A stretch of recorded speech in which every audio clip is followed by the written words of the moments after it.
सबसे पहले हम लोगों ने हम लोग याद कीजिए कि हम लोगों ने 2 चीज़ें देखी थी जब राजनीतिक परिस्थितियों के अंतर्गत कि युद्ध का माहौल था।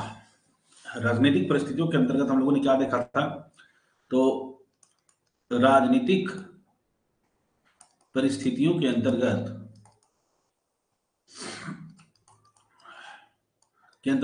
हम लोगों ने देखा था कि युद्धमय माहौल था।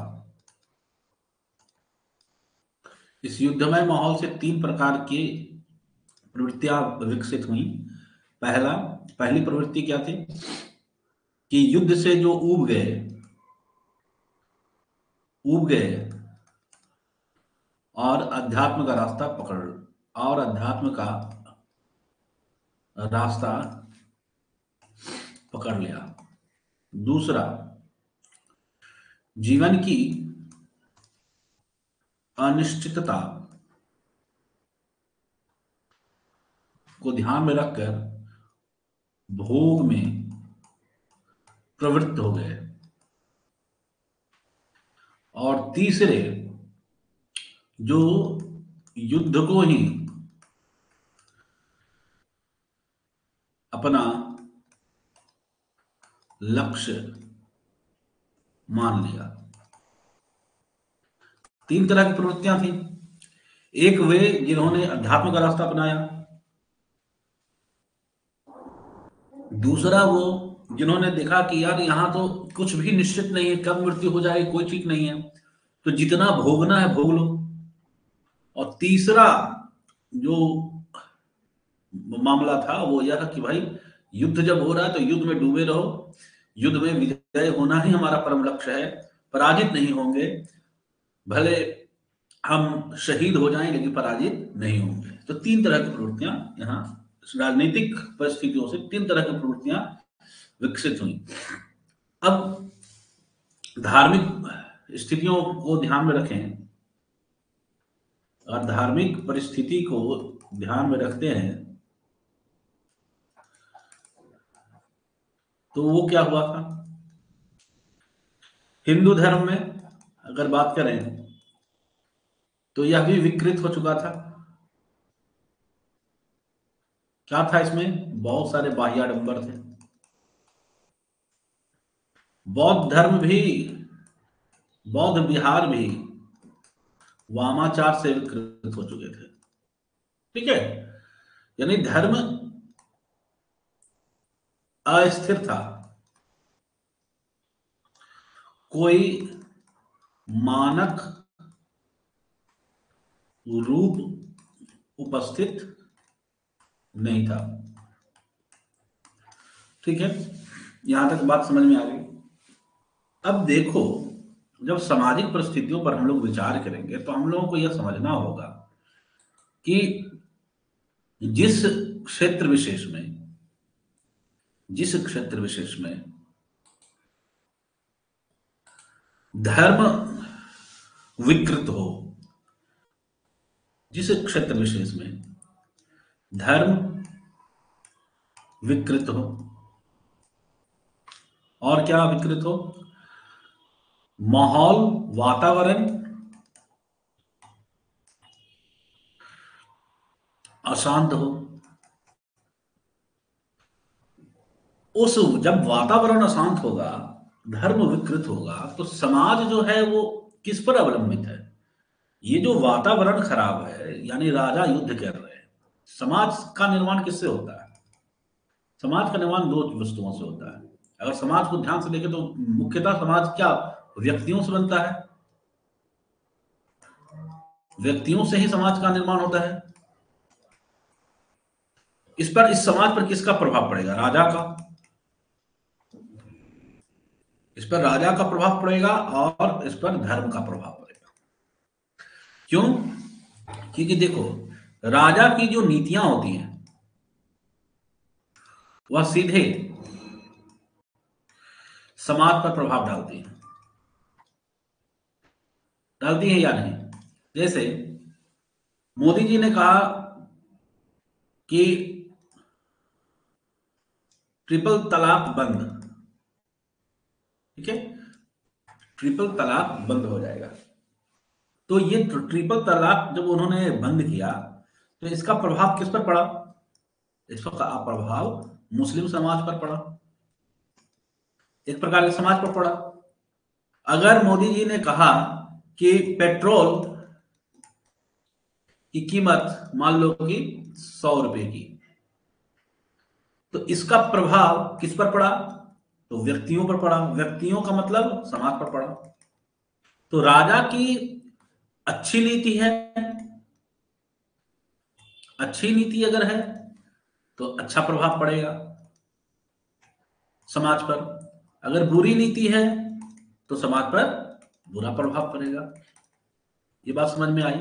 यानी राजा जो है, जो तंत्र है जिससे पूरा समाज संचालित होता है, वह तंत्र जो निर्णय लेगा, उस तंत्र द्वारा जो भी कृत्य किया जाएगा उसका प्रभाव समाज पर पड़ता है।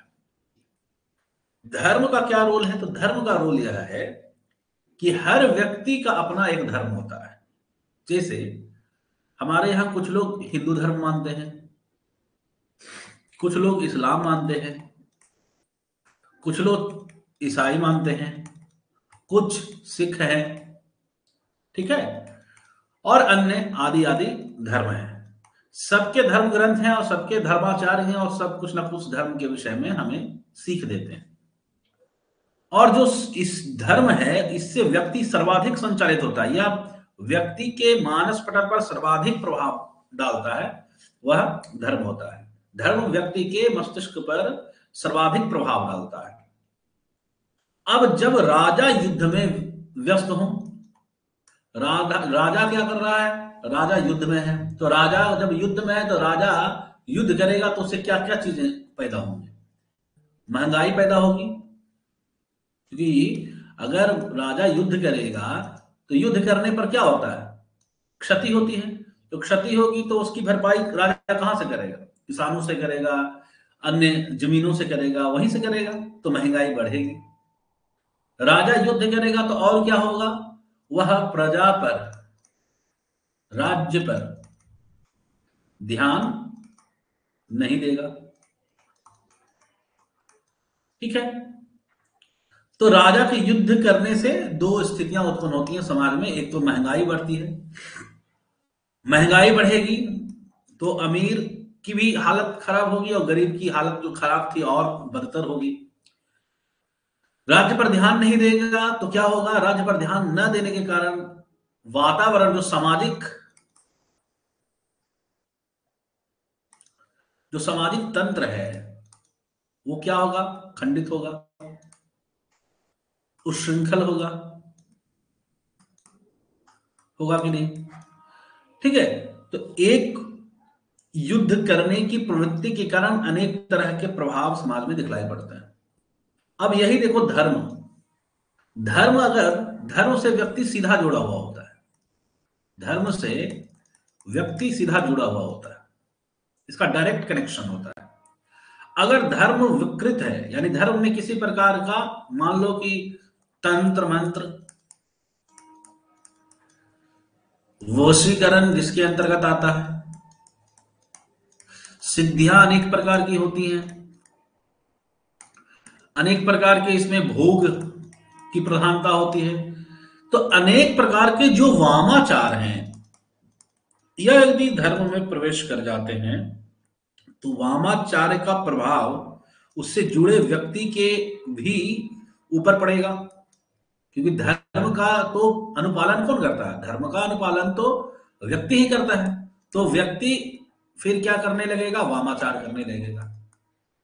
यानी धर्म के नाम पर समाज में वामाचार की वृद्धि होगी।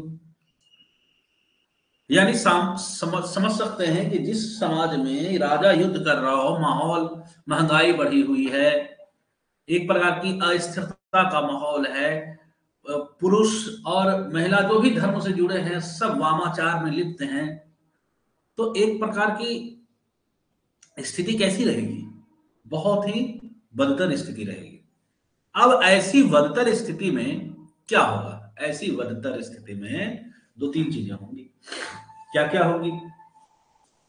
तो देखो, पहला, समाज दिशाहीन हो जाएगा, समाज दिशाहीन होगा। तो आदिकालीन समाज जो था वो दिशाहीन था। ठीक है। और क्या था, जब महंगाई बढ़ेगी तो उच्च वर्ग किसका शोषण करेगा? उच्च वर्ग तो कहेगा कि भैया मुझे जो पैसे हैं वो तो चाहिए। तो उच्च वर्ग तथा निम्न वर्ग के बीच की गहराई बढ़ी हुई होगी। ठीक। तीसरी बात क्या थी, अब उच्च वर्ग क्या करेगा? उच्च वर्ग भोगी होगा तथा निम्न वर्ग श्रमिक, यानी निम्न वर्ग कार्य करेगा, उच्च वर्ग उसका भोग करेगा। ठीक है। स्त्रियों की स्थिति कैसी रहेगी? अब जब वामाचार है, वामाचार के कारण स्त्री भोग्या बनी रहेगी, भोग्या थी। ठीक है, स्त्री भोग्या थी और पुरुष प्रधान समाज की अति थी। इससे क्या था कि स्त्रियों का हरण होता था। इससे क्या था? स्त्रियों का स्त्री हरण आदि होता था। ठीक है। साथ ही साथ स्त्री को चूंकि दयनीय स्थिति थी, तो और क्या हो सकता था? तो स्त्रियों की दयनीय स्थिति थी तो और यहां क्या होगा? तो यहां होगा सती प्रथा। सती प्रथा। और स्त्रियों के साथ जब शोषण होगा तो उसके बाद क्या होगा? समाज कैसा होगा? तो समाज क्या होगा? शिक्षा का तो भाई राजा शिक्षा पर क्यों ध्यान देगा, वो तो युद्ध पर ध्यान दे रहा है। तो शिक्षा सामान्य व्यक्ति के लिए, सामान्य जन के लिए नहीं था, नहीं थी शिक्षा। सामान्य जन शिक्षा का लाभ नहीं उठा सकते थे। ठीक है। अब आगे देखिए, सातवीं चीज कैसी थी कि चूंकि महंगाई बढ़ी तो निर्धनता बढ़ेगी। तो निर्धनता चरम सीमा पर थी। ठीक है, निर्धनता चरम सीमा पर थी। और साधु संत जो समाज में थे, साधु संत में पाखंडियों का बोलबाला था। ठीक है, यहां तक कोई समझ में बात आई? तो आदिकाल के समय सामाजिक परिस्थितियां कुछ इस प्रकार थी। ठीक है। अब आ जाइए अगला, सांस्कृतिक परिस्थितियां। ये समझ में आई बात? यह बात समझ में आई? अब आ जाइए सांस्कृतिक परिस्थितियां। सांस्कृतिक परिस्थितियां क्या थी? तो सांस्कृतिक परिस्थितियों में सबसे पहले हम लोग देखेंगे कि आदिकाल में, जो आदिकाल था, उस आदिकाल में मुस्लिम आक्रमणकारियों की संख्या बढ़ रही थी। मुसलमान आक्रमण कर रहे थे। मुस्लिम आक्रमणकारी भारत में प्रवेश कर चुके थे। ठीक है, भारत में प्रवेश कर चुके थे। पहली चीज, जब भारत में मुस्लिम प्रवेश करेंगे, तो मुस्लिम जब प्रवेश करेंगे तो मुस्लिम संस्कृति के साथ आएंगे। तो मुस्लिम अर्थात इस्लामी संस्कृति का भारत में प्रवेश हुआ। ठीक है, प्रवेश हुआ। जब भारत में संस्कृति इस्लामी संस्कृति प्रवेश करेगी तो क्या होगा, भारत की अपनी संस्कृति और इस्लामी संस्कृति में क्या होगा, मेल मिलाप हो जाएगा, यानी मिक्स हो जाएगा, यानी दोनों मिश्रित हो जाएंगी। तो इस्लामी संस्कृति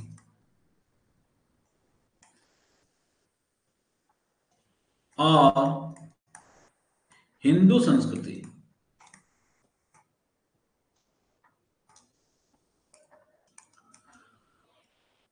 का मेल हो जाएगा। इसका प्रभाव क्या पड़ेगा कि अगर इस्लामी संस्कृति का हिंदू संस्कृति से मेल हो जाए तो उसका प्रभाव क्या पड़ेगा? इसका प्रभाव पड़ेगा संगीत में, ठीक है, और अन्य प्रकार की जो कलाएं हैं, संगीत आदि कलाओं में प्रभाव पड़ेगा। क्या प्रभाव पड़ेगा? तो हम लोगों को पहले यह समझना होगा कि हमारी जो हिंदू संस्कृति थी, भारतीय जो संस्कृति थी, वह किन किन, क्या उसकी अवस्था क्या थी जब मुसलमान भारत में प्रवेश कर रहे थे या कर चुके थे, उस समय भारत की सांस्कृतिक परिस्थिति कैसी थी। तो भारत जो था वह अनेक चीजों में बहुत ऊंचाई पर पहुंचा हुआ था। किन किन चीजों में? तो वह संगीत में, संगीत हो, चित्र हो, चित्रकला, मूर्ति कला, स्थापत्य कला, ठीक है, मूर्ति कला, स्थापत्य कला आदि में शिखर पर था कौन? भारत या हिंदू संस्कृति। हिंदू संस्कृति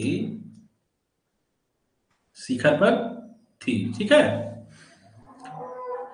ये वस्तु स्थिति थी संस्कृति की। अब जब वस्तु स्थिति संस्कृति की थी तो फिर धीरे धीरे जब मुसलमान संस्कृति यानी इस्लामी संस्कृति जब मिली हिंदू संस्कृति में, तो क्या हुआ कि ऐसा रूप तैयार हुआ, यानी इस्लामी तथा हिंदू संस्कृति के मेल से ऐसी संस्कृति विकसित हुई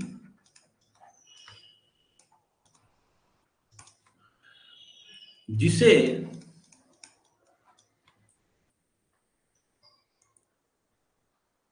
या जिसको अलग कर पाना असंभव था। यानी दोनों संस्कृतियां इस तरह घुल मिल गई थी कि दोनों संस्कृतियां आपस में इतनी घुल मिल गई थी कि अब आप पकड़ नहीं सकते कि कौन इस्लामी संस्कृति, किस पर इस्लामी संस्कृति का प्रभाव है, किस पर हिंदू संस्कृति का प्रभाव है, ठीक है। हर चीज में किन किन चीजों में मेल मिलाप हो गया, किन किन चीजों में? तो देखो, उत्सव में, मेले में, वस्त्र यानी परिधान में, आहार में, भोजन में, विवाह में, मनोरंजन में,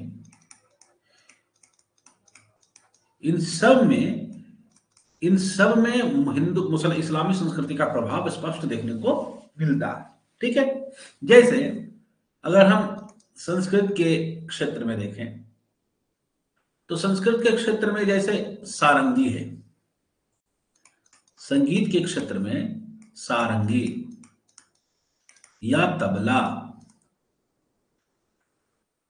आदि, ये सब क्या है? इस्लामी संस्कृति की देन है, ये इस्लामी संस्कृति की देन है, ठीक है। और मुसलमान जब प्रवेश करे तो उन्होंने बहुत सारी रचनाएं की, यानी बहुत सारी मीनारें बनाई, बहुत सारे दरवाजे बनाए, ठीक है। तो इस्लाम जब आए, मुसलमान जब आए तो मुस्लिमों द्वारा अनेक मीनारें साथ ही दरवाजा, मस्जिद का निर्माण हुआ। ठीक है, इन सब का निर्माण हुआ। उसके बाद क्या हुआ?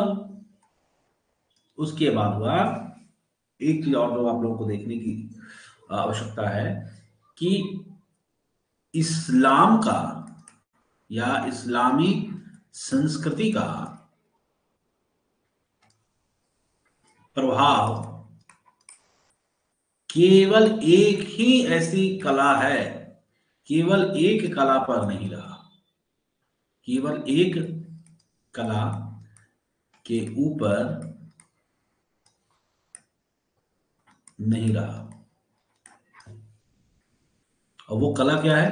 वो कला है मूर्ति कला। क्यों नहीं रहा? क्यों? क्योंकि कारण क्या है? कारण यह है कि इस्लाम मूर्ति पूजा को नहीं मानता है। तो जिस चीज को वो मानता नहीं, जिस चीज का उसके धर्म में स्थान नहीं है, उसका वो निर्माण नहीं कर सकता। ठीक है, तो ये लगभग सांस्कृतिक परिस्थितियां थी। ये जो सांस्कृतिक परिस्थितियां थी, इस पर हम लोगों ने विचार किया। समझ में आ रही है बात? सांस्कृतिक परिस्थितियां कैसे थी? मुसलमानी आक्रमण जब कर रहे थे तो मुसलमानों की बहुत सी संस्कृतियां भारतीय संस्कृति में मेल खा गई, हिंदू संस्कृति में मेल खा गई। इस तरह से मेल खा गई कि हम अब उसका अंतर कर पाने में सक्षम नहीं थे रहे। साथ ही साथ उस समय जब इस्लामी संस्कृति भारत में प्रवेश कर रही थी, भारतीय संस्कृति से मिल रही थी, तो हमारी संस्कृति, हिंदू संस्कृति अत्यधिक ऊपर यानी अत्यधिक श्रेष्ठ शिखर पर पहुंच चुकी थी, पहुंची हुई अवस्था में थी। संगीत कला हो या चित्रकला हो, मूर्ति कला हो, स्थापत्य कला हो, इस सब में भारत के तमाम तरह के ऐसे आप देख सकते हैं। संगीत में भी, और संगीत रत्नाकर आदि पुस्तकें लिखी गई, और चित्रकला में भी बहुत सारे ऐसे चित्र बनाए गए। मूर्ति कला को तो आप देख ही सकते हैं, अनेक मंदिरों में अनेक मूर्तियां ऐसी हैं जो हमारे अतीत के, समझ जाओ कि स्वर्णिम इतिहास को प्रतिबिंबित करती हैं। स्थापत्य कला में भी आप देख सकते हैं अनेक मंदिरों और अनेक महलों का निर्माण किया गया। तो ये जो हमारी जो संस्कृति थी, हमारी संस्कृति उस समय शिखर पर थी। इस्लामी संस्कृति के प्रवेश के कारण उसमें इस्लामी संस्कृति इस तरह मिलजुल गई कि उसमें से यह पता लगा पाना कि इसमें इस्लामी संस्कृति का प्रभाव किस पर है, यह मुश्किल हो गया। वह उत्सव, मेले, परिधान, आहार, विवाह, मनोरंजन, सब पर उसका प्रभाव देखने को मिलता है। ठीक है, अब हम लोग आते हैं कि उस समय साहित्यिक परिस्थितियां कैसी थी।